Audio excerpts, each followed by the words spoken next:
Shalom. So this lesson is going to be just showing some information from a book I recently purchased called The Black Hebrews and the Black Christ.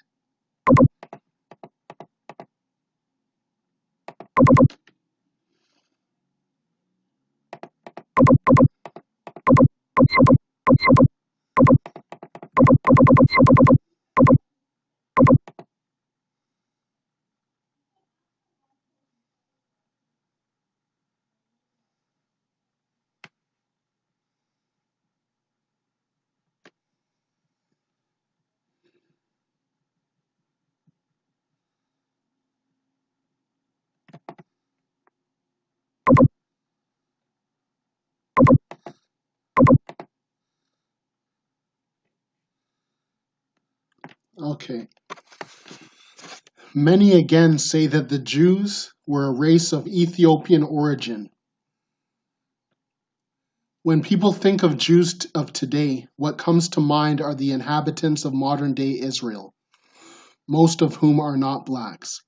Thus, to them, the Israelites of the Bible have always been light-skinned and never blacks. Any assertion that the Hebrews and Jews of antiquity were blacks might be dismissed with derision. Ancient peoples, however, knew that the ancient Jews, Egyptians, Canaanites, and others were blacks until their identity was usurped. The Roman historian Tacitus asserted that the people of his time considered the Jews to be blacks. He has written that many again say that they, the Jews, were a race of Ethiopian origin. There are many books and articles that have proved that the ancient Egyptians were blacks before the conquests and or migrations of other peoples like the Romans, Greeks, and Turks changed the racial composition of the Egyptians. Many of the original black inhabitants of ancient Egypt simply fled southward into inner Africa, which is predominantly black. Moses, a Hebrew, was able to pass as an Egyptian because he was black. The main question is, if the Hebrews, Israelites, or Jews were blacks, how did they become whites or near whites today? The present-day Jews are known as the Ashkenazim or Ashkenazi. They are not the original Jews. As will be discussed later, they are descendants of the Khazars, a Turkic people who set up the powerful Khazar Empire in Central Asia. In 740 CE, the Khazars adopted Judaism.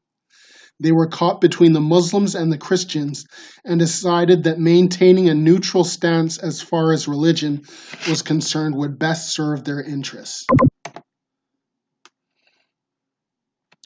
The Assyrian king Shalmaneser invaded Israel during the era of King Hoshea.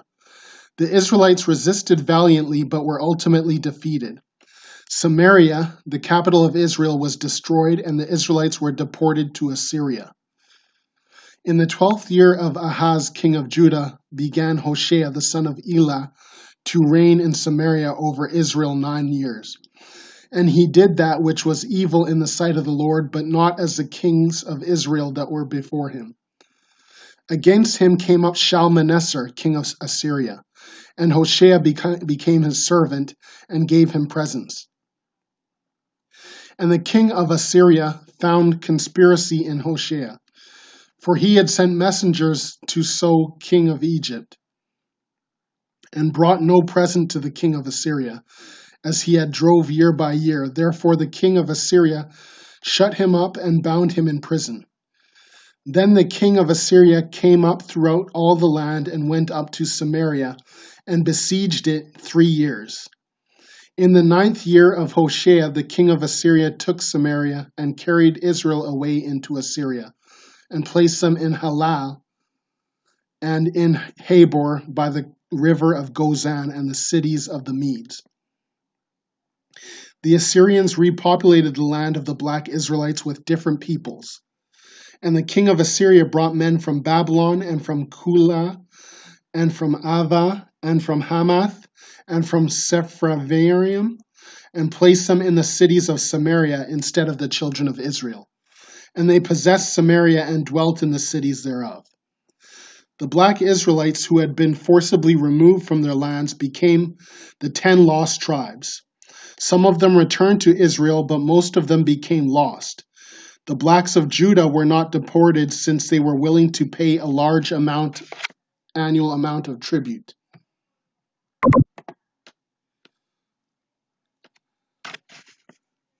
Arthur Koestler, an Ashkenazi Jew of Khazar descent, has written in his book The 13th Tribe that as Charles Martel's France saved Gaul and Western Europe, so the Khazars saved the eastern approaches to the Volga, the Danube, and the East Roman Empire itself. In the 8th century, the Khazars adopted Judaism. The Khazars were caught between the Christians of the Eastern Roman Empire, Byzantium, as well as the Muslim Empire. They sought to assert their independence by choosing to adopt Judaism. Another thing was that the Khazars were traders, thus they wanted to be considered neutral as far as trading was concerned, and be able to trade with Byzantium and the Muslim Caliphate. They therefore decided to adopt Judaism. The Muslims had sometimes sought to conquer and subject the Khazars to Islam and the Caliphate. Sometimes, too, the Muslims tried to establish diplomatic relations with the Khazars. This can be seen in the 758 attempt by the Abbasid Caliph al-Mansur to do so. It must be noted that the Khazars are not the original Hebrews, Israelites, or black Jews. According to Arthur Koestler, in his aforementioned book, the story of the Khazar Empire, as it slowly emerges from the past, begins to look like the most cruel hoax which history ever perpetuated. About 95% of modern-day Jews, the Ashkenazim, are whites of Khazar stock. But since black Khazars were among their ranks, it can naturally be deducted that some of the black Jews mixed with the Khazars. In 965, the Khazars were defeated by Sviatoslav, the Prince of Kiev. It marked the end of their empire as a force to be reckoned with. The Khazars migrated to other countries in Europe such as Austria, Hungary, Poland, Romania, Russia, Ukraine, Lithuania, and Czechoslovakia, Western Europe, and the Americas.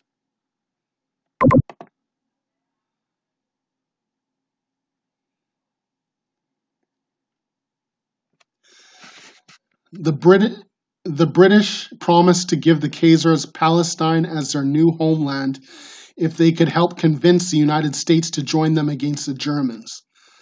The United States joined the war against the Germans in 1917. In gratitude, the British came out with the Balfour Declaration, which made it feasible for the United Nations to issue the Partition Resolution in 1947. In 1948, the Khazars gained control of Palestine, the home of the original black Hebrews. It was the Khazars who came out with the concoction that the black pigmentation was due to Noah cursing Canaan because Ham looked at the nakedness of his father when when he was drunk with wine. Thus Noah cursed Ham's son Canaan. White Jewish scholars inserted this myth while working on a now obsolete version of the Babylonian Talmud in 6th century AD. They capitalized on this passage in the Bible to create confusion and hatred of blacks. And cursed be Canaan, a servant of servants, shall he be unto his brethren. And he said, Blessed be the Lord God of Shem, and Canaan shall be his servant. God shall enlarge Japheth, and Canaan shall be his servant. Genesis 9:25-27.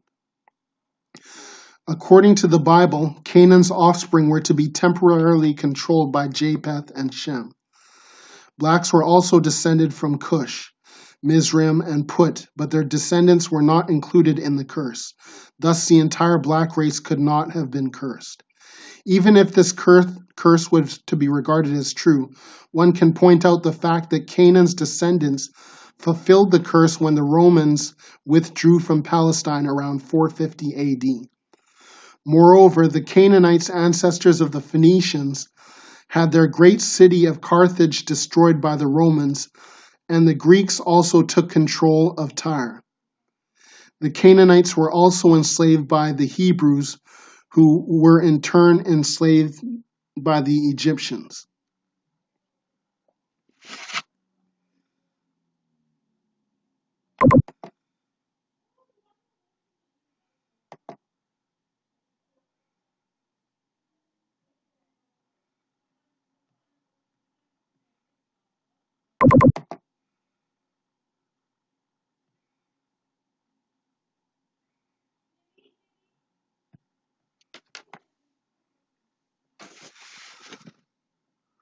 Okay, and as you can see here, let me read this, Tom.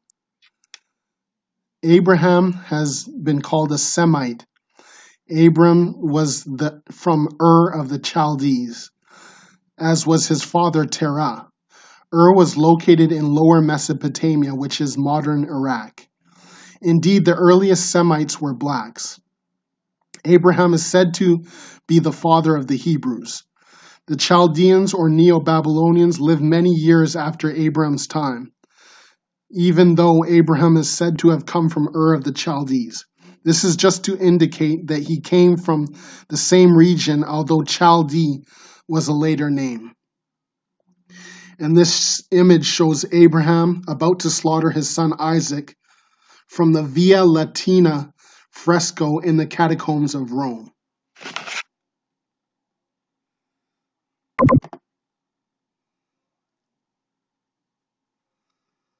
And this image shows Moses crossing the Red Sea from the Dura Europos synagogue in Syria. As you can see, Moses is a so-called dark brown man.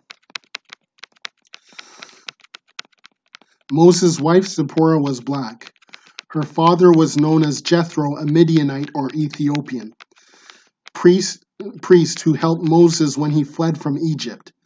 The fact that Aaron and Miriam were opposed to Moses' marriage to an Ethiopian or black woman was not due to race, since they were all blacks.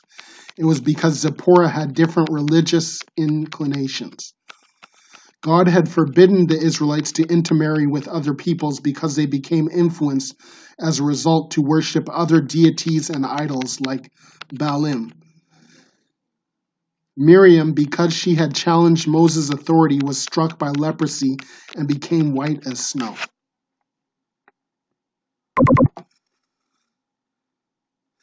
Here's a picture of Israelites being sent into exile. As you can see, they have woolly hair.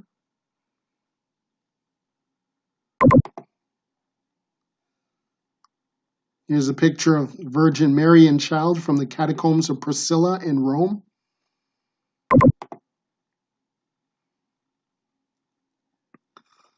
Here's a painting of Jesus raising Lazarus from the dead from the catacombs in Rome. And on the bottom is Jesus and his apostles from the catacombs of Rome. This is a picture of Samson and the lion via Latina catacomb. As you can see, Samson is a very brown, melanated person. And here's a picture of Jonah being thrown into the sea from the catacombs of Saint Marcellino and Pietro. So this is the curious case of the Lemba. One of the most outstanding cases of black diaspora Jewry is the case of the Lemba of southern Africa. The Lemba have a long claim that they are Jews or Israelites who migrated to Yemen and from there to Africa as traders. Amazingly, DNA evidence has backed the Lemba claim of Jewish ancestry. Today, the Lemba can be found in southern Africa, countries like Malawi, South Africa, and Zimbabwe. Many of their customs are similar to Jews, such as the wearing of yarmulke, like skull cups, and observing kosher laws such as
kosher laws such as the requirement not to eat pork. Interestingly, they also avoid eating rabbits, scaleless fish, hares, and carrion. In short, the Lemba follow the requirements in the Torah, which is the first 5 books of the Old Testament. The Lemba claimed that about 2,500 years ago, their ancestors left Judea for Yemen. Only males are said to have sailed to Africa by boat. The migrants took local wives for themselves. They built a city in Yemen called Senna. From Senna, they traveled to Africa where they dispersed. Some remained in East Africa and others traveled to South Africa. Lemba women do not have Semitic admixture, and this is in the line with their oral history.